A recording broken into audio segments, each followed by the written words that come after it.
All right, guys, welcome to episode 4 of the Crown and Ash podcast. My name is Kyle, and joining me, we have right here Kelly Vincent. He is a top producer in the insurance space, doing well over $500,000 in production every single year.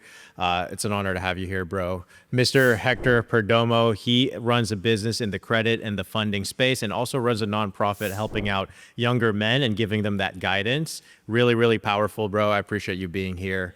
And right next to me, we have Mr. Gabe Anderson, very successful agency owner in the same insurance space as myself and Kelly.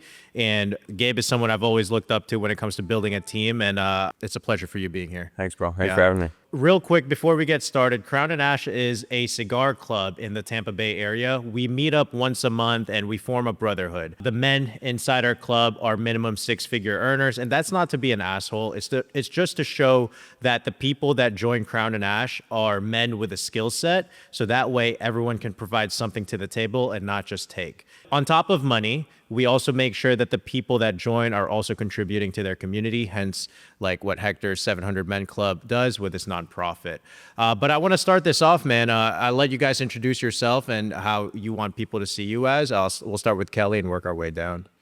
Kelly Vincent, like what Kyle was saying, me, Gabe, and Kyle work for the same company, Pinnacle Life Group. Been in the insurance space for about 3 years. I'm 23 years old, dropped out of college, fresh out of 20. So just baby to business. Yeah, quick success too. Hector Perdomo, the owner of Angel Business Inc., my financial consulting company. Also the founder of 700 Men Club, which is our 501c3 nonprofit. My passion is my nonprofit. Obviously, I take all the skill sets from the financial consulting company, all the resources and contacts, and bringing it into my nonprofit to help, empower the community. I love that, bro. It's amazing. And my name's Gabe Anderson. Like they were saying, in the same insurance industry. My big passion too is just like running our agency, like Kyle said, and just pouring into, young guys and girls that, don't have the opportunities that they think to make good money and to have a successful career, and just give them the confidence, the belief, and, the system that they can run with to be successful. I love that, bro. As you can see, everybody here has done something where they're uncomfortable to make sure that they reach successes that we never thought was possible, right? Especially now, especially Hector and Gabe, you guys are in a position where you're mentoring others and seeing them achieve really big success, which is really cool. But Hector, I want to start with you, bro. Just real quick, how old are you, bro? Now I'm 38. 38, there you go. Okay, so since you are, older than all of us here, I want to start the question off with you. Do you feel like the man you thought you'd be is the man you are today? Or if so, why or why not? No, not at all. I thought I was Really? going to be a basketball player. No way, you bro. know what I mean? I'm kidding. Yeah, that was the dream. Yeah. I've been playing basketball since I was 4 years old. I played against Dwight Howard and Josh Smith. No way. AAU Nationals. Yeah, when we were younger. It must have been like me versus... Oh, man. Certain people are going to be successful, like in sports. Those You just two. knew. Yeah, those guys were monsters. That was my dream, my passion, or I wanted to be an architect. But growing up, unfortunately, in the household that we were in, my parents split. It was always like back and forth with them. And then once my dad left, my mom got sick. I had to be the man of the house. Right. So I had a younger brother, was working 2 jobs and going to school. And then, had a kid at 19 years old. So all that, went out the window. So ever since then, but even then, I knew it was going to work, but I come from a Section 8 family. Entrepreneurship, all that is, to this day, my mom's like, "You sure?" I was like, "Mom, are you serious? Yeah. You don't see what we're doing?" But Come on, bro, get a stable job. Yeah. and there's always challenges. Certain times you hit a wall, you're like, "Damn, should I keep going or not?" You know what I mean? So no, at all. So growing up, you thought I don't know if it was a joke. Did you really feel like you were going to be in the NBA? 1,000%. Yeah, 1,000%. You thought you were good. Shake and Bake from the Harlem Globetrotters. Okay. They used to go to my basketball games in high school. Yeah. He told me I was gonna walk on at UCF. I had a full ride at UCF academically, and I was gonna walk on and play before all that happened. And then Shake and Bake was like, "Hey, I'll send you international and play." So I really, you know what I mean? That's all my mind was on. I did great in school because my dad said, if you bring a C home, you don't play. So I was like, that was my motivation to do. And naturally, I picked up numbers and math. Yeah. I was really, really good at numbers. I think that's where from a financial consultant standpoint. Like I was always good with numbers, and it really helped. At what point did you feel like, oh crap, I'm not gonna make it to the NBA? Because that must have come not in an Yeah, asshole way. well, Like that must have come pretty quick, right? Yeah, so like Like I played against a kid named Walter Hodge, who was the top point guard in Yeah. the whole state of Florida. We were going at it. I was holding my own, right? But still, like, you know, you can see the systems and the foundation he had in place for him. Like, you know, I'm a Section 8 kid. Like, you know what I mean? There's a lot of stuff Right. that we just didn't know. So like I kind of realized it. I still wanted to fight for my dreams. And I think that's why, like, even now when I find, I'm so motivated. Like, it's hard to push me off when I really want to do something. But like, especially once I realized I have to work 2 jobs, I have to take care of my mom and my brother and help out in the house. Even when I was in college, I was like, yeah, this probably ain't gonna happen. you did not expect to be where you are today, living in Orlando as a business owner, running a nonprofit. No, not at all, man. Nah, that's pretty No, cool, no. bro. Yeah, how does that make you feel? It's surreal sometimes, Yeah. right? Like we just today launched that we're doing our very first charity event.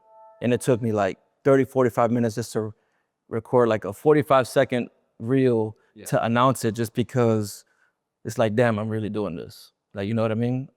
And so many people count on me to make sure that this charity event could be successful. Yeah. Because we're helping like at-risk youth. And like, even though they don't have to pay for it or anything, like I still, like I'm very passionate on leaving impact on people, even my clients from my consulting company. Like if they complain, like we can help them and do everything that we said. And if they're not happy, I actually take it to heart. I'm like, damn, I want to impact people, so why aren't they happy? Dude, I love that because Crown and Ash, right? When you see our banner in the events, it says brotherhood, legacy, impact. You know, so impact has always been the biggest goal when it comes to the people I want to bring in together, and I can see you doing that, bro. Gabe, I want to kind of pivot to you, bro. Like, how old are you? 25. 25. Dang, you are young. You're younger than me. But it's still a good question. What did manhood mean to you when you were 18, when you first technically became a man? And how has that changed to today?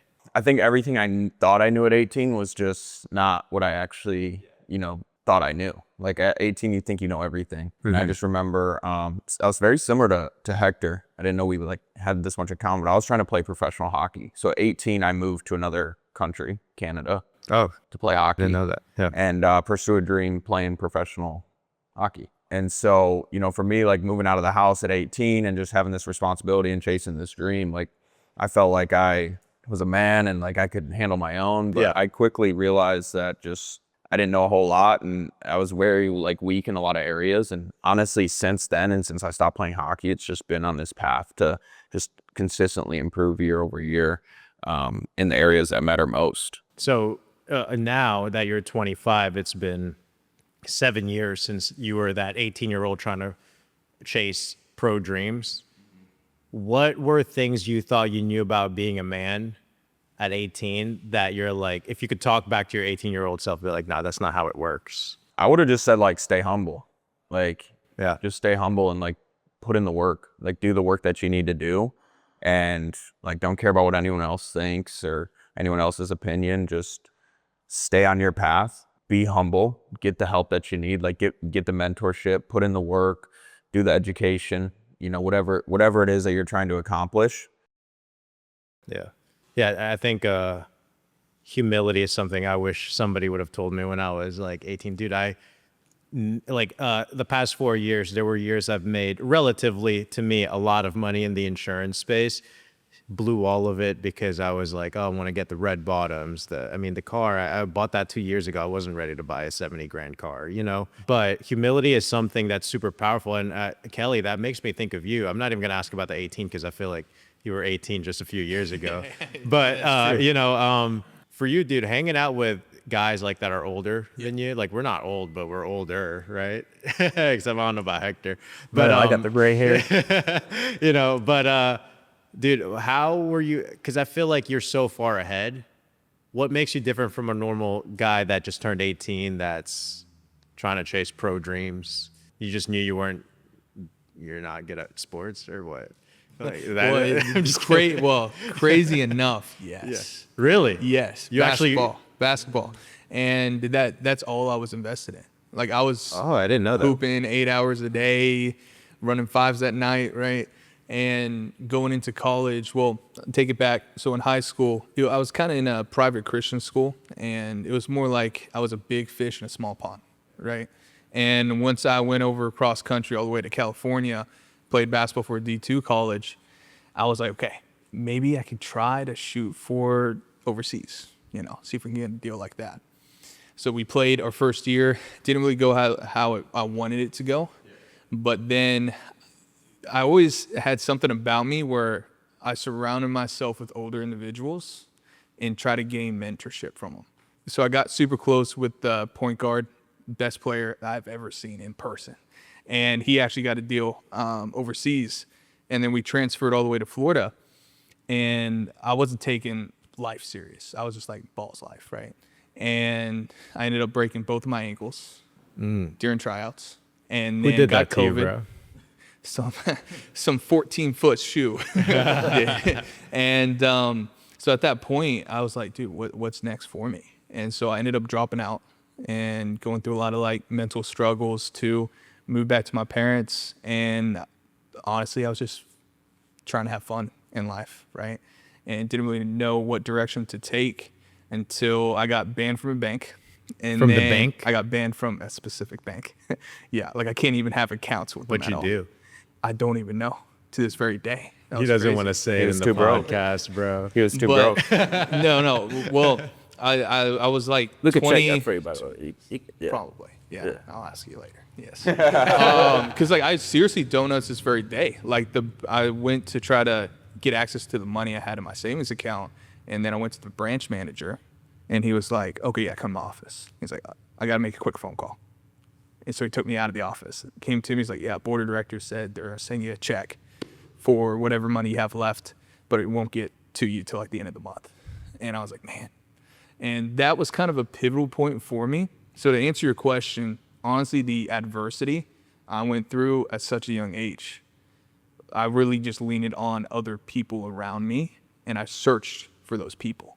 So that's why, like me coming into the business in 2024, I saved up as much as I could, and I moved over to Chicago because I knew that would be an investment for me, because we had numerous agencies, offices there. We had Gabe Erickson there as well. So I really leaned on more successful people to just feed off and apply the knowledge I learned. Yeah, dude, that's actually super powerful. Just, I feel like if I was surrounded by stronger men that with a good mindset when I was younger, I would have skipped so many steps. And I'm not saying skipping steps is a good thing, but learning from other people's mistakes. And the main idea of Crown and Ash is brotherhood, right?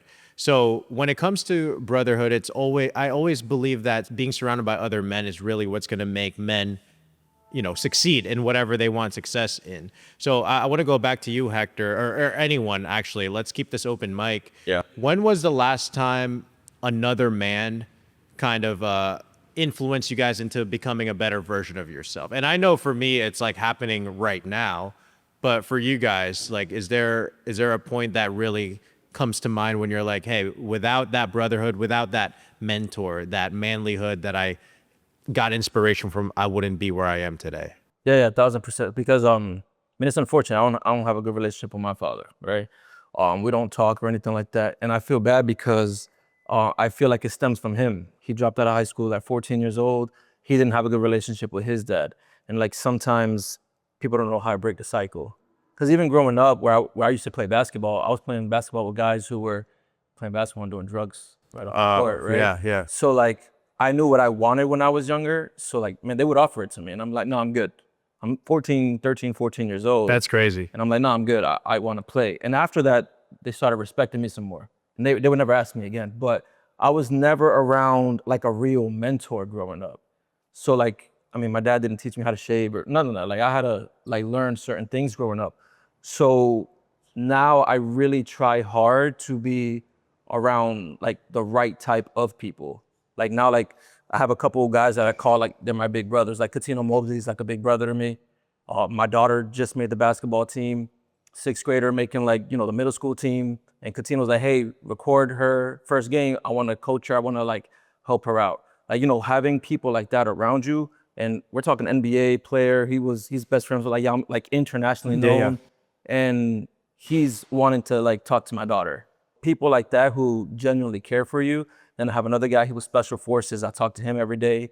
I have a guy in Dominican Republic, international banker. So just being around people who've achieved success and the success that I want to achieve, like I try my best. I'm not perfect. Like sometimes I trust people I shouldn't, thinking like, okay, we're all in this together. We want to achieve this goal. But some people are just malicious and you don't know their true intentions. So doing your best to be like around the right type of guys, because I feel like the brotherhood aspect of it, you can all grow together. You can learn from the older people. And I'm the older one here, but all the guys that I look up, they're all older than me. Yeah. I'm literally the youngest one in my circle. And Hector, you brought up a great point. Like, there are sometimes men that, how can you tell if they're guys you want to be surrounded with or guys that you shouldn't be around, right? Because sometimes people can fake it. They act like this genuine person that wants the best for your interests when it's all about their interests. You know, what are the things you feel like, the things you need to look for when it's like, hey, this is somebody I want to be with or not? Yeah. So I think one thing is just like understanding if your values align with that person. Yeah. And then going back to the question before is like being around people that challenge you.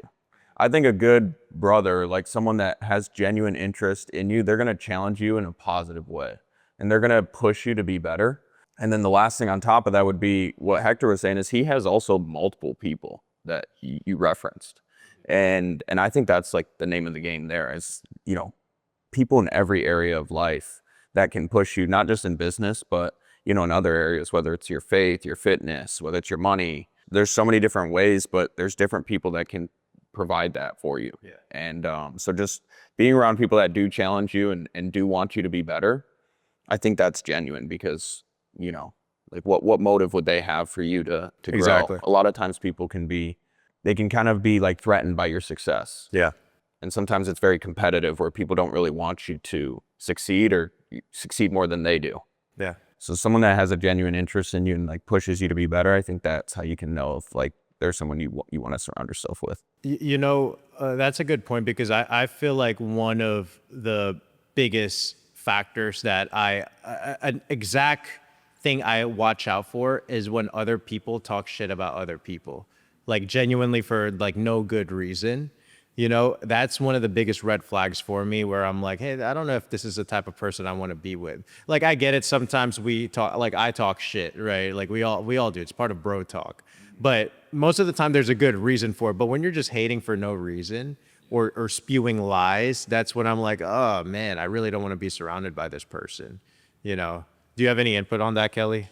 Kind of like what I was saying earlier with me looking up to, you know, finding mentors. For me, obviously, like what Gabe said, it's going to be the alignment of values. Yeah. But also, I've had to cut a few of my people in my circle because of just negative energy, right? Tearing people down, like what you just said. Yeah. And for me, I want to make sure I'm surrounded in a group where people are looking for the future, planning for the future, because that's what excites me to the point where sometimes I forget to live in the present, right?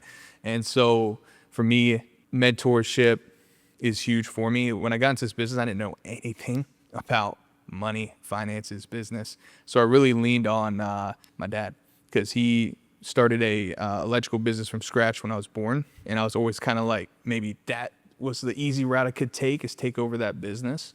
And so whenever I first started seeing the return on investment off the insurance business I started, 3 years ago, I really leaned it on his financial advice and also spiritual advice too. Yeah, that's powerful. And having your mentor be your father, I feel like that's a special thing because I could definitely say the same for myself. Could you guys? I know, Hector, you said your father wasn't the most present in your. Yeah, he tried. You know what I mean? I think that's one thing that inspired me though. Like when we. So he wasn't like deadbeat. No. Okay. We just don't have. We clash. You know what I Right, mean? right. And it's against stuff that he's seen growing up. Like he couldn't break the cycle. You know what I'm saying? He tried. Like when we moved, I always joke around. I was like, we went from Section 8 to homeowners to foreclosure in like a 5-year span. Holy crap. You know what I mean? Yeah. So yeah. no one taught us Talk financial about literacy. character building season. Yeah. So like I was cutting grass, like knocking doors, cutting grass at 13. So the whole neighborhood, I was knocking doors, cutting grass, 25 a lawn. My dad took 20 of that 25 and I stayed with 5, right?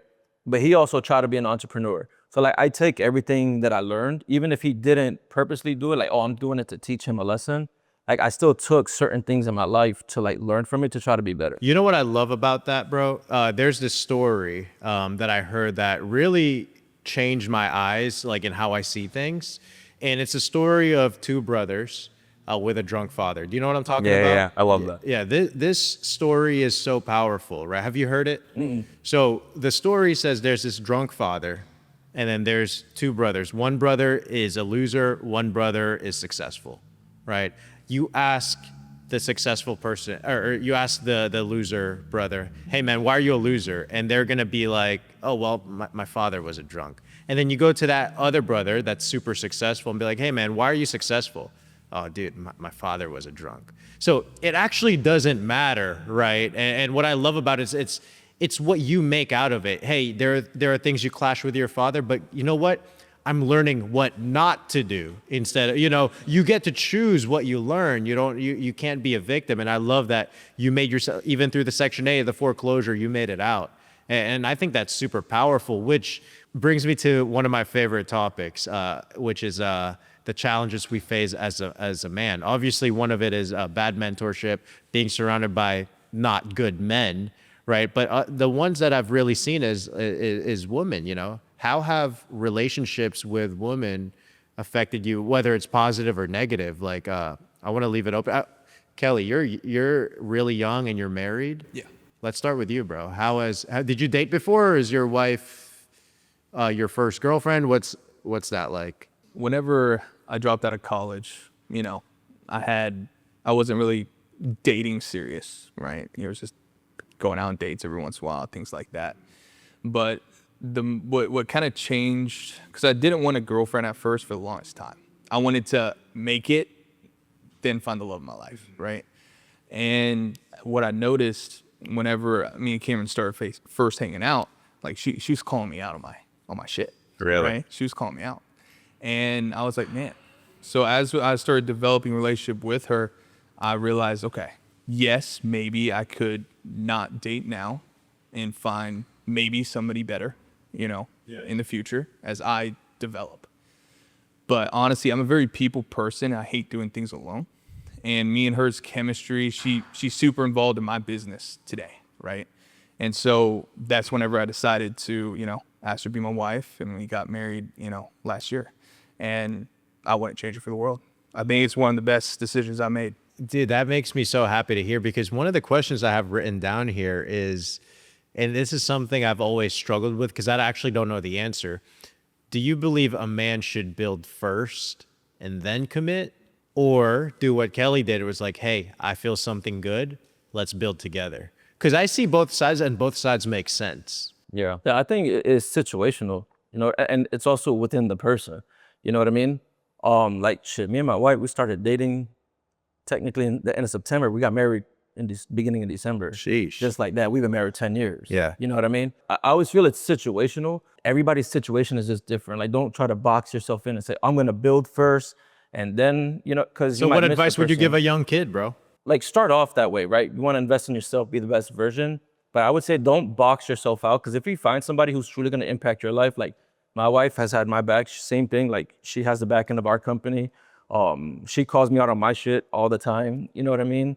I'm very stubborn. I'm like, no, I got it. And she's like, no, I'm letting you know, like, they're gonna fuck you over. Yeah. And I'm like, nah, it's not. And A woman's sure enough- intuition is next sure enough, level, bro. Oh, she's Yeah. she's 10 for 10. Like, every single time I think I'm good, I'm not. She got it right. But I would say, like, obviously first start off building yourself. Don't go out there looking for somebody to build with, but also don't shut it down. Like, if the right, and this isn't just a relationship, like this could be partnerships. Like, if the right opportunity and the right partner comes, like, don't shut it down, because you never know who that person's gonna be. No, that's powerful. Yeah, I think I don't have a ton to say on this, because I just, for me personally, I guess I could just share my stories. Like, I, in between that time, like 18 to now, like 25, like I didn't date anybody. And I was just focusing heavy on, like, how can I just become a better man? How can I build myself up? And I just realized that it's just like more about attraction, just like anything in life. Like, how can I attract what I want? So one is like, what do I actually want in a woman? And I've understood that a woman, you know, can be the biggest hindrance on a guy, but it also can be the biggest catalyst. And it can take you to like different levels that being single can't take you to. Yeah. So, and it can give you another level of motivation. So, you know, for me, I think it's situational, but I think a lot of men struggle with it because they want something that is kind of like disguised as a relationship, but it doesn't serve them for like their true ambition and what they're trying to get out of, you know, life. What, if you don't mind sharing, what are things that you look for where, because recently you started dating, and to break such a long years of cycle, what were some of those characteristics you were looking for? You're like, hey, you know what? Because I know you're not done building. Yeah. You know what I mean? And then you decided, hey, this person will enter my life when you're not done building. So what are those things that you're like, hey, it's worth it to pursue this? I think just like being aligned on like a lot of topics, like being aligned in all the important stuff. Like what? Like for me, it's faith, family, fitness, and finances. Those are like the 4 areas that I basically align everything in. And so I just set very clear expectations up front. It's like, this is what my faith looks like, my family, fitness, finances, like this is where I am. But more importantly is like, this is where I want to go, and I need someone that can help me get there, because if it does slow me down, it's just not worth it. Like, you know, I'm on this path of just personal development, and I want to make sure that a partner is on that same path and is going to do it with me. So I want to challenge you a little bit. What happens if one of you is on a season of needing more attention than usual? Because it happens in life, right? You weren't always an agency owner doing $200K a month. There were probably moments where you were down bad. You know, I'm sure. Tell me if I'm wrong. Am I- Right. Okay. Yeah, So, yeah. you know, I don't know if you were always just a golden child, but you know, there's going to be moments just in life that you can't avoid it. There's moments when you're in the bottom, and that's where I feel like a true partnership really comes into play, because what you're saying is like, hey, we want to be on the same path of self development, but what if one person's kind of a little bit down, and it will hinder you in a short term? How do you react to that? Do you feel like you're ready for that? This is a challenging question, bro. This is a challenging question. But Because you know it's going to happen. yeah, of right? course, that's just like, I think the nature of life, right? And sometimes But when maybe- it doesn't serve you, is my, because you earlier said make sure it serves you. What if in that moment it doesn't serve you? well, what I would say is, you know, referencing just like that moment in the short term, Yeah. where, you know, we're all in business, we're all young. I know you're giving Hector some crap, but I mean, Hector's very successful. Right. And Yeah, he's yeah, yeah. and just in his 30s, like, you know, we're not here just like, I know we all think long term, like we all understand the value of that. So, you know, if you have somebody that is, you know, a good partner, and you guys do align on everything, and you see, you know, the vision for the future, then it's worth, you know, going through for a long-term gain. Now, if it's like, you know, you see long-term and you're like, this doesn't make sense, and, you know, it's going to be a hard fight. But I would say that's probably not the relationship you want to be in. 100%. It takes discipline too, I would say, because like there's seasons, right? Peaks and valleys in all aspects of life. Like you have to be disciplined and understand what like your true purpose and your true goal is, because it's not always going to be, you know, perfect. You know what I mean? Shit happens in business all the time. Same way in business, if something goes bad, you're not just going to quit. Say, yeah, it's entrepreneurship ain't good for me, you know? Yeah. So like you still have to always understand what your purpose and your goals are. And as long as like both of you guys are aligned with that goal, and the goal doesn't change, and if it changes, I mean, it can change, but as long as it's progressing, then I feel like, okay, we're on the right path. We're going through a season, but let's correct everything. Let's get back on track and then go back to our goal. Have you, any of you three, ever had a moment where a woman you were with was actually tearing you down, and you thought it was just, hey, this is just a season, I need to support her, but in reality, it was just poison in your life? And, you know, has any three of you like ever dealt with anything like that? I mean, I can go, yeah. I have an 18-year-old who I haven't seen in almost 12 years, right? And I was trying to break that cycle because, look, my dad had me at 19, my grandfather had him at 19, then I had my oldest at 19, right? All of them are divorced. I was like, you know what? It is what it is. This is a decision I made. I still want to break that cycle. So, like, in my head, I was like, no matter the poison that's going on, like, I have to stay committed, and it wasn't. It was just holding me back. Right. You know what I mean? And sometimes, like, the goals were never aligned anyway. I just, in my head, I wanted to break the cycle, but that wasn't what I was destined to be. You know what I mean? So once you see that, and that's where like value and characteristics and all that are so important. But once you see that your values don't align, like there's really no need to. Can to you be in share a that little bit of relationship. that story when you were like, hey, I'm trying to get out of this. I'm trying to break the cycle. Yeah, so I mean, it was just a really toxic relationship. You know what I mean? Like, it was like really, really bad. But I was like, man, I want to be in my son's life. You know what I mean? I don't want to sit there and be like everybody else where they break up, they're not in their kid's life and stuff like that. So I was trying to push something, but then once I took a step back, I'm like, man, what the hell am I doing to myself? Like, this is making me worse than anything. She kept taking him anyway, going to another state with him. Like, there was nothing that I could have done to fix that situation, even though I wanted to be in his life. So I was like, the best route, the best answer, no matter what, is for me to remove myself from the situation and then let me grow. And then if I could still be in his life, then great. You know what I mean? But it just isn't always gonna go as planned. Like, as much as I wanted to be in his life, like, I just have to do what's best for like because I have 3 kids with my wife, and I make sure they're taken care of, and I try to be in my oldest's life, but like, there's certain things I couldn't control. But you also have to be okay mentally with understanding you did everything that you could, and you try to be like, do right. There's certain situations that you can't control. Dude, thank you for sharing that, because I love how you mentioned you got to be mentally strong, because you have to understand that sometimes you can't control everything, and you have to keep improving yourself and do what's good for you and your family, right? And it brings me to a question that I'm really curious at. Hopefully you guys open up. Every man has distractions or vices. What do you guys feel like has been the biggest threat right now to your discipline, to your self-development, to your success, to your business, to your faith, your relationship? What is the biggest threat to you guys? Comfortability for me right now. Comfortability. Just because, growing up, I was in a great home, financially as well. You were in a great home? We were in a great home. Okay, yeah. good. Marriage wise, as far as my parents, and, spiritual wise and financial. But whenever I went out on my own and I got hit with all the adversity, now that I'm seeing the success, in the back of my head, I'm like, okay, let's get a little comfortable. But then I have to kill that person sometimes, right? Just to keep myself pushing. That would be my biggest weakness right now. I could add to that too, because that did pull me back for a while, because I thought I had like a little bit of success at an early age. I was 21. Like, just growing up broke and like having no money, and money just being like the biggest stressor in life. In your family, or are you talking about just you? Like, because you were a kid with no family, job? and then Really? yeah. Okay. So for me, I was so motivated as soon as I was on my own, as soon as hockey was over, to just make as much money as possible. And I thought if I could make the money, then all my problems are going to be solved. So when I was 21 is like when I was able to make my first 6 figures as a W-2. Like, so it was good. Wow. Good for you, bro. And I got really comfortable, bro.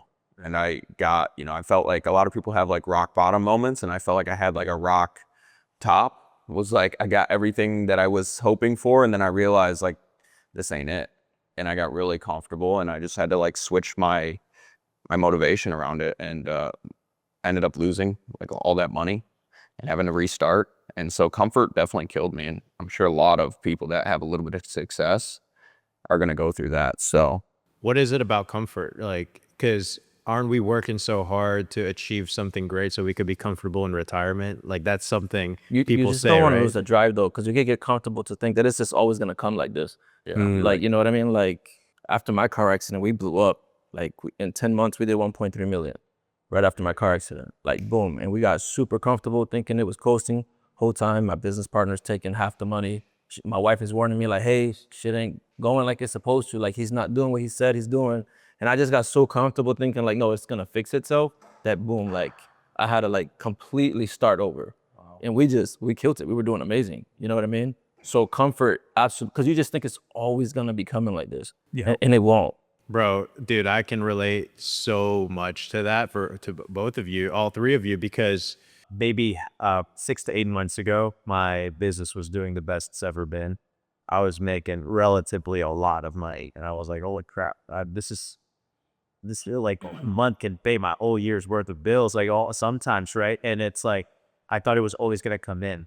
Top producers left, and that a lot of shit happened afterwards, and I went from making like 30, 40K a month into like 9K. And bro, my rent here is already 3K on its own. So it's like, I was in a really bad spot out of nowhere. And it's because I got comfortable, went on vacation. And, but other than comfort, is there anything else? Like, A lot of guys say like woman. It's like, oh, like obviously everyone here's in a relationship, but before you guys, was woman ever a problem for you guys, or no? Where you're No, like, I would say competitiveness to the point where like I'm so competitive, and it comes from the sports from a very early age, that sometimes like I would get in my own head and get so upset that, because everywhere I've been, so I used to build call centers since I was like 21 years old for everybody. So, and I was always like top producer. And if I wasn't top producer, I would get so pissed that the next week I'd like end up shattering some record because I was just so mad I wasn't top producer. But in business, you can be that competitive, but you also have to like make sure that the business itself is running smoothly. Because if you get so competitive and you're just looking at the money everybody else is making, you lose focus on your own business. And as an entrepreneur, everybody's on their own journey. Like we can all, let's just say the four of us were in the same industry, same business, but like Kelly's journey is different than mine and Gabe's and yours. And you just have to focus on your business and your journey. Because if I'm like, let me do what Gabe, like it works for him, it doesn't mean it's gonna work for you. You know what I mean? So I would say like, and I see this, like I'm putting my event, there's a bunch of financing and like a lot of us are in the same industry. The event I'm putting together, I don't care. Like we can do better by collaborating together. But if you become competitive to where you like shut people out and you're just like losing focus on your own business, I think that's another way that you can actually hurt yourself. that's huge in our industry, honestly, to be able to like we're all under the same brokerage, but technically me, Gabe, and Kelly are direct competitors literally in everything we do, business wise. But yet we're cool. But some people, that's a big mistake I see a lot of people make, where they start taking things. Oh man, I have a hot take, bro. Like taking things. I was gonna say taking things personal, but I was like, but business is personal. I truly have that hot take. I'm like, hey, if you fuck with my business, you're fucking with me. Absolutely. Like, do you guys feel that way, or can you guys keep things separate? It's hard, like me, like man, I got 3 kids, my wife, like Right. family. I have so many people who depend on me. I do take it personal, but I think also like you have to understand the market, right? Like there's plenty of people in this country that you could service. Yeah. So no, you three could literally be here in the same room. You could call 100 people. You could call 100 people. Yeah. You won't even touch the same person. Yeah. You know what I mean? So I think it's like having that mindset to understand like Abundance.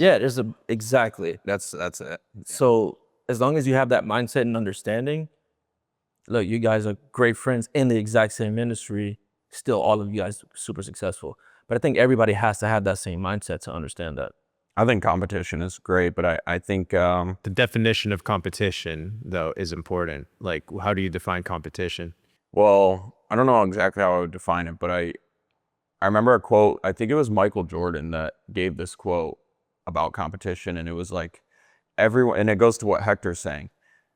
The reason that no one, and if this wasn't Michael Jordan, it might have been Kobe or Michael. Someone let me One know. of them. You One guys of those both play guys. basketball. But it was he was basically saying like everyone is trying to be better than me. Everyone's trying to catch up to me.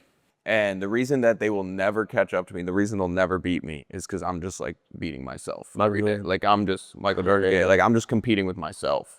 And like in our industry, like you said, we all, are competing technically, but I'm really just focused on, what can I do better for me and what can I do better for my people and how can we collectively do better as a team. And I think the reality of it is I kind of zoom out a little bit. There's always gonna be someone doing better than you. Yeah. That's what I believe. There's always gonna be someone doing better than you. There's gonna be people doing worse than you. If you want to play the comparison game, you can always do that. And I just don't think that's a good way to live. It's an endless rabbit hole, and it creates insecurity. And I think insecurity at some level is healthy because that's what makes you move and not comfortable.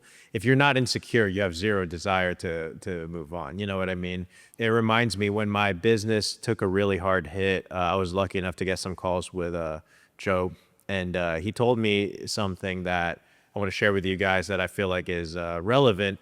He was like, in life, there's always ups and downs, and he was like, when you're at an all-time low, you know the time, if you as long as you know deep down in yourself you're working hard and truly trying your best, there's gonna come a time where you're gonna make it, right?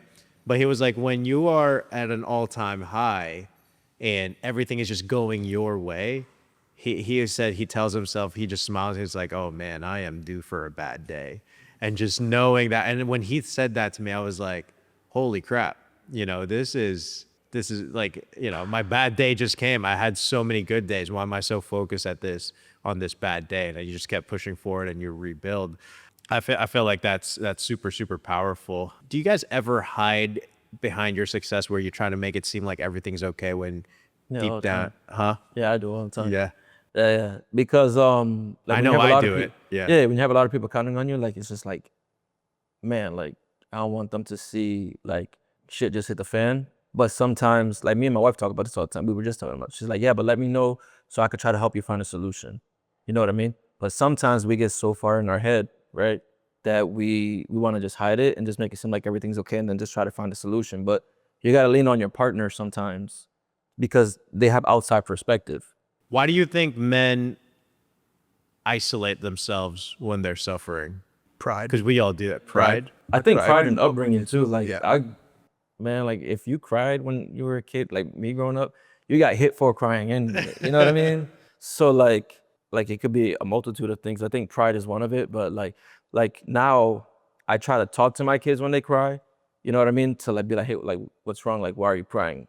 And then once we talk, be like, all right, do you think that's worth like crying? And they're like, no, like, and then you know what I mean. But I never had those kind of talks. Like I got hit for crying, which made it worse. But I think upbringing, you know what I mean, can have, some kind of effect with that. And I mean, I'm just speaking, you know what I mean, I'm from what I went through, but everybody has their own journey. But like for me, like that's what it was. So pride and then my upbringing. For both of you guys, do you guys actually, if you're in a season of suffering, do you hide it? Or are there people you actually go to? Because I definitely, Yeah, and there's one thing that the Bible says that I always relate back to. It says, in the multitude of counselors, there's safety. So there's always people powerful. that I'm going to. And I take that and I run with that. And it's like, if I'm dealing with something, and it wasn't always like this, Kyle. It was probably more like this in the last year to 2 years as I started really building my business and going through difficult times. Yeah. There's always a few people that I need to call, and it could be for different areas of life, but having people that you trust, it goes all the way back to the beginning of the podcast with brotherhood and, people, mentors and stuff like that. In the multitude of counselors, there's safety. So, I always am reaching out to other people who have walked that path that I'm trying to walk. And then understanding too, like just not being so hard on myself. Like challenges are part of the process. We know there's going to be millions of challenges that we're going to face as we build our businesses. So yes, there's seasons where like, man, I'm stressed, or like I am dealing with stuff and, I don't want people to know, or I don't want to necessarily share it. I definitely don't want to share it with the wrong people. Right. That's for sure. Yes. Yeah. Oh man. But they use that against you. yeah, and plus it's just, it's not beneficial. Like I don't want to just spill my problems out to someone. I want to be able to talk to someone who's going to give me helpful advice to fix the problems. Yeah. So yeah, that's what I would say when it comes to that. Like I definitely do it, but I also zoom out a little bit and understand it's going to happen, and I'm ready for stuff like that. You bring up a great point. And when I talk about like suffering, there's one thing that comes to mind. For me, when I'm when I'm down bad, whether it's I'm broke, I'm heartbroken, all these like terrible emotions are going on. And I hate this because this is something I see in human nature. It's like, you always you start praying, you turn to God. And it's like one thing that pisses me off, like this was last year. I'm like, why do I'm so consistent with praying when I'm down bad, but when everything is good, I pray maybe only before I go to sleep, And do you guys feel like faith plays a huge role in your life when you're in a moment of suffering or even moment of success? I do. Like I try to be more consistent. That's why to me, like consistency is so important in everything in life. Just doing something consistently. You know what I mean? And I think that's part of it in building those habits. I actually just started reading the Atomic Habits literally today. And already I'm like, all right, cool. I have to start doing this like more consistently. And I think once you start building those consistent habits, you'll stop doing it only when you're down, and you start Right. doing it consistently. But now, like every morning, I try thanking God for the abundanceness of what I have now. Throughout the day, I try to catch myself and at least be thankful and grateful, especially like knowing where, you know what I mean, where you come from. So I try to at least do, and I just finished reading Outwitting the Devil. So now anytime I catch like any negative thoughts in my head, I'm like, all right, get that out. Ooh, Let me that's start powerful. Yeah. talking positive to myself and start building those consistent habits. How has faith played a role in your guys' life? Not just business, but everything. So crazy story. Did you grow up like religiously? Or Yes. Okay. Okay. Yes, very religious. So I actually had a phone call from one of my, he's like my little brother. Me and him moved in with each other when we started solar, things like that. He was my videographer for my little YouTube back in the day. And he actually gave me a call this week, and he was struggling, lost his job, got broken up with. Oof. And what was crazy about it, whenever I passed the insurance test and I was broke, he paid my rent. No He paid way. my rent. And we were living with each other. And so he was just like, dude, what, I feel like I'm going through what you went through 3 years ago. And me and him come from a very similar background, same church, same everything. And he was like, dude, what helped you? And I was like, he was asking some spiritual advice, and he wasn't asking for money or anything. He needed direction, right? And I told him, I was like, dude, it's like God, your relationship with God. I know he was telling me that he hasn't really like prayed, went to church for a while, and actually just dropped the relationship, right? And I'm like, it's not the fact that you need to really yearn for that relationship. You just got to show action, even if it's praying in the morning for a few minutes, reading a chapter a day. It's that little action that gets you closer to that relationship. And so I gave him that advice. But then I also was like, dude, I get you're going through a depressing time, but the only difference between you and me back then, I was working 75 hours a week. You haven't worked in 2 months. You have a car? Why aren't you DoorDash, right? So for me, it's outworking those bad times. And that's what I lean on. Even through some bad times I went through the past few years, right? You know what? What makes me really happy you shared that story, and I hope your friend makes it out of this bad season he's in, but that's so powerful because everyone is always like, oh, I'm praying, but nothing is changing in my life, and I'm praying to God and whatnot, right? But one thing they don't realize is God doesn't just randomly gift it to, at least not all the time. I'm sure he does here and there, but he gives you the opportunity to get out of your situation, and he gave us free will, which means we have to earn it, right? We can't just expect it to be given because we're praying. And I think that's beautiful advice to give to your friend, and honestly, anybody you're mentoring or people that go to you. Gabe, I know you're very vocal with your faith, Christianity, and everything. Christianity, or Baptist. Have you always been? So we grew up going to church and stuff like that. And as a kid, just every Sunday as a family would go to church.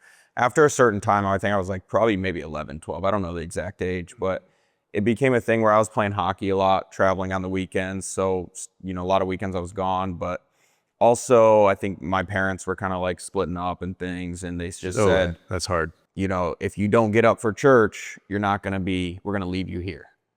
Well, I'm a young kid and I don't want to get up on a Sunday morning, so I'm sleeping in. And, there's a period of time where I just wasn't going to church. And then as I started this business like 3 years ago is when I really just started to like rekindle that.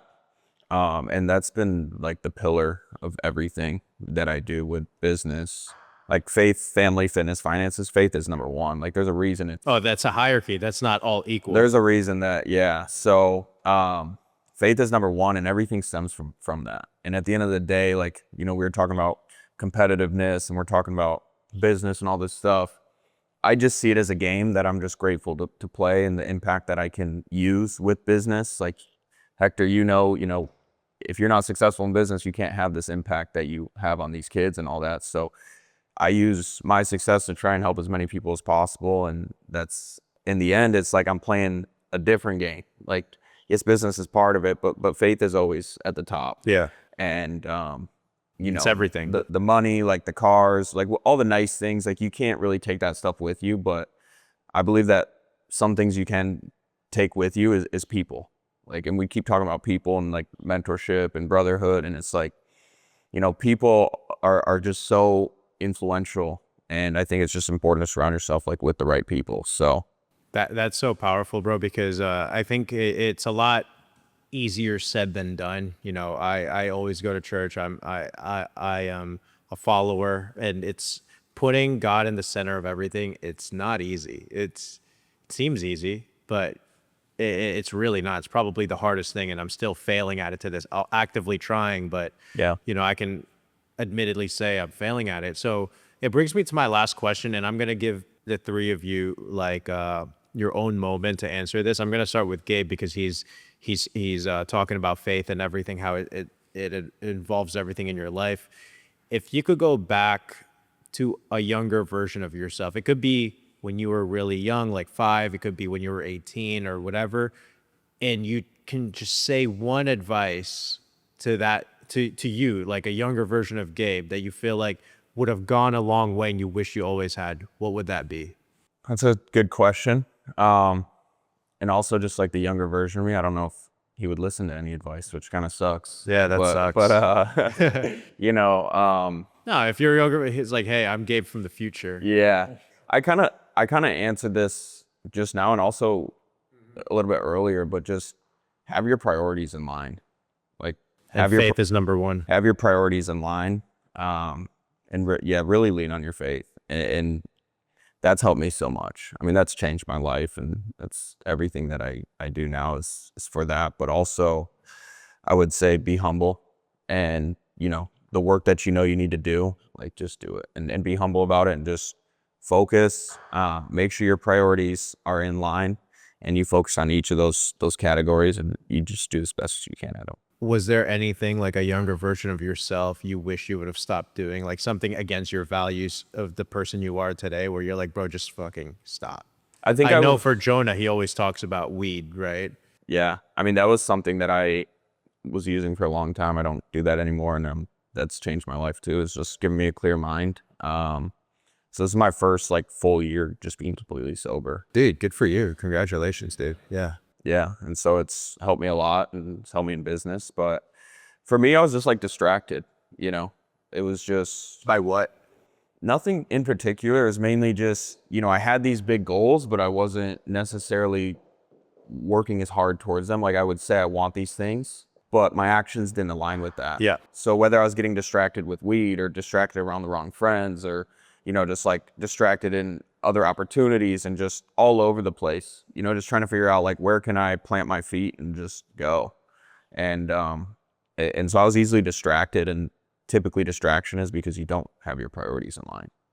So the reason you were able to get rid of those distractions is getting your priorities in line, and that's the faith, fitness, family, and finance. Yeah. And also like, you know, for my faith, it's just simply just like following the Bible. It's like a manual for life. And for me, it's not about what I want or what I think is best. It's like I can just kind of read the manual, and whatever it says, I know if I follow that, like I'll have a pretty good life, That's powerful, dude. or a meaningful life. I love that. Thank you, bro. Mr. Hector, younger version. You could pick 18, 5, 20, 25, 30, 30, 37, bro. If you had to talk to yourself. I'm messing with you. I would say like, cause man, I've had a lot of great years in my life, like had a lot of wins. I would tell myself like when those wins come, like keep stacking the wins. Don't get complacent, because like I think complacency has hurt me a couple of times, like how we were talking about earlier. So when those wins come, just keep stacking them. Like now I invest so much into the business. It's like in my head, I start at 0 every single month, because I no longer want to be complacent. I no longer want to coast. I'm always investing into either new softwares, new mentors, surrounding myself around the right person. So I would just tell myself like, don't get complacent. You're gonna do good, but don't get complacent, because you could take it to like a whole nother level if you just keep stacking your wins. And that would be like the biggest thing I would tell myself. How'd you, when you told yourself that, because in sales, we say something like the best time to get a sale is immediately after you made one, right? and it reminds me of that. But for you, what happened to you that you came up to that conclusion? Did you get comfortable and lost everything? Yeah, yeah. What- So I thought a couple times. You know what I mean? Oh, more than once. Yeah, more than once. Like we've been really, really good, and then I got complacent, not investing into the business the way it should be, and then had to start all over again. You know what I mean? Me and my wife talk about this all the time. Like shit, our kids, and thankfully don't know of like the struggles that we have. Like I had all kinds of Jordans, and I had to sell all my shoes just to make sure that we can eat. You know what I mean? We had to sell our cars just to make sure that we Wow. were good. But like then when we were doing really, really good, we're just coasting, and it's like, damn, if I would have just like kept stacking on top of that, like who knows where we could have been. Yeah. But yeah, we've had some tough times. That's powerful, dude. And before I go to you, Kelly, one thing that reminds me of is one of our members, Jude. I asked him the same question in the last podcast, and for him, it's kind of similar. He was like, "Bro, like I've made millions of dollars and lost millions," and he was like, "I wish I would have just invested." Like, for us, it's so easy as entrepreneurs to be like, "Hey, just keep reinvesting in the business," but hey, just what's $7,000 a year to put in a Roth, right? Just put it away. He was like, I wish I just did that. And I thought that's like the same thing, like just stack the wins, like, and put stuff away. I thought that's definitely a powerful advice that he gave his younger self. What about for you, Kelly? I would say auditing my friend group. Oh, Auditing my friend group. That time where I dropped out of college, I was not in drugs, but like I was trying to chase that high of like partying, a little bit of women too, right? And once, obviously, I've already audited that friend group, but if I would have done it a lot quicker, the bank situation probably wouldn't happen. My financial situation probably wouldn't happen. I probably would have passed that test a lot quicker, right? Getting into the business. So I would tell my younger self that, you are actually who you hang around. My grandma always told me that, but it went one ear out the other, right? Until I would lived it. Then I'm like, man, I should have walked away from that situation. Should have walked away from that friend group, that party, or you know what I mean? It's just, yeah. I should have aligned my priorities. If I would have done that, priorities would have been auditing the friend group. Dude, it's so funny because that's such powerful advice that, like Gabe said, a younger version of himself probably won't even listen. Because if you are hanging out, let's say you feel like this guy's your best friend and he's smoking weed, like going with hookers or whatever, and you're like, but man, that's my brother. I love that guy. I'm not gonna give up on him. But next thing you know, you're just stuck because it's like, bro, you could love people from an arm's length, Yeah. But I really appreciate all three of you guys and sharing your experience and getting your message out. Is there any last thoughts you guys want to share with the viewers? I would just say, because you said something important, it just popped in my head. Because I said if I gave my younger self advice, I wouldn't listen. Yeah.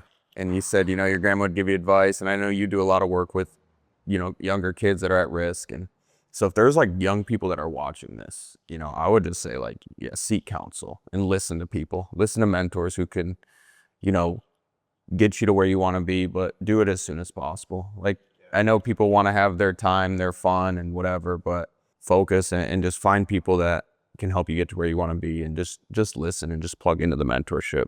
That's such great advice because there's nothing wrong with having fun, right? I think where it goes wrong is the definition of fun for these younger guys. It's like doing stuff that they probably don't even find fun. They just want to fit in. So I think that's where the biggest, like a huge, where these problems stem from, right? So that's great advice. I think misconception of time too. They think they're gonna. I'm sure all of us when we were younger, we thought we were gonna be young forever and like always have the energy to do everything that we wanted to do.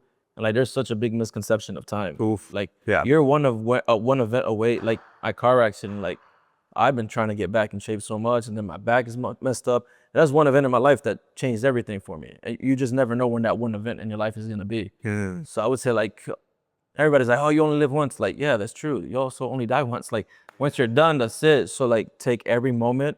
Mentoring is super important. I wish I would have got more mentors when I was younger. I know when we made it big, I was trying to actually do like the Grant Cardone thing because I wanted a mentor so bad, somebody who was successful. And my ex-business partner was like, oh, why are you doing that? because I want to be around people who are more successful than I am. Yeah. You know, and I forgot who it was. I don't know if it was Hormozy or somebody else. Don't find a mentor who's like 10 steps ahead. Like find somebody who's like 1 or 2 steps ahead of you. Because now like you can relate a little bit more and you can see the track that they, like if you already find a billionaire to be your mentor, it's probably not gonna remember where you're at and the next steps to do to be, you know, to the next level. That's really good advice. Like they're gonna tell you what to do, but their pockets are, hey, put $30,000 a day in ads. He's like, well, crap. sure, I can't. Yeah. You know what I mean? But like find somebody, like if you're in the low 6 figures, find somebody who's in the high 6 figures. See what they're doing, how to get to the high 6 figures from the low 6 figures. And then if you're in the high 6 figures, talk to a 7-figure earner. You know what I mean? So don't try to like find somebody who's doing just so much better than you and have them be your mentor. Just find somebody who's just doing a little bit better than you. Do what they're doing, get yourself around, like out in your circle, around the right people, and then boom, like find another mentor. Just don't stop getting mentors. Yeah, that's so powerful. And since we're essentially talking about advice that we could give our younger version, I love your mission, bro, with mentoring younger men, specifically young men, because I feel like we're losing a lot of manlyhood in where we are today. And Crown and Nash is trying to combat that. We want to kind of portray what a real man is beyond the cigars. To be honest, like, Crown and Ash, we call it a cigar club, but we're not really a cigar club. It's just a bunch of good guys. I don't even hanging smoke out cigars together. until These two guys, the reason this podcast wasn't outdoors smoking cigars because I knew these two don't smoke. I don't smoke cigars. So I didn't know you I have my did. own line. That's the only reason because I have my own line for the nonprofit, because I knew it attracted usually successful men, right? I know a lot of successful men who smoke cigars. So I was like, all right, how do I create something where I can attract a successful person to become a sponsor? There you go. Shit, they all smoke cigars. So like, probably like the first cigar I ever smoked was my own cigar. There Showed you up go. to I the love event it. with cigars. Yeah. I did not know that. That's funny. So, no, but what you were saying, like, and we had this conversation because we were part of another group where it was just the wrong people, right? And that's how me and you met, and now we're, you know, so much closer, Oh my right? goodness, yeah. But it's so important. I feel like, so the whole reason I started my nonprofit is because one of my really good friends took his life, right? Talked to him every single day, knew him for 7 years. I thought everything was okay. And then he was actually my director of marketing. And the night before we spoke, like the very next day, he took his life. So I feel like where you talk about counsel and talk about like being surrounded around the right people, I think is so important because we suffer. You know what I mean? It's very difficult as men. We hold everything in. But I think it's super important for us to like confide in each other in that brotherhood. So that way, if you ever do feel down, like you're confiding in the right people who you don't feel are going to judge you, people who you feel are going to help you get to the next step. And I think that's what's like super important about the brotherhood and, you know, with Crown and Nash and everything. That's brotherly love is next level, bro. It's something your wife, your girlfriend, your significant other, your parents, your siblings can't give you. Brotherhood love is on the next level because the reason is that love is based on accountability, not anything else. You know, and I think that's what makes a big difference with surrounding yourself with other men. Kelly, do you have any closing statements you want to put out there? Guess if we're gonna leave with something motivational, I would say for the viewers watching, if you're not in the situation where you should be or you want to be, get your house in order. Get your house in order. You never know when the bad time's gonna come. Something my father always told me was, when the bad waves come, get out of it as fast as you can. But when the good times come, stack your wins. Stack your wins. Double down. Double down. So then you're prepped for those bad times. I love that, bro. Dude, that's so powerful. Thank you guys for coming out here and filming this podcast with us, and we'll see you guys in the next one.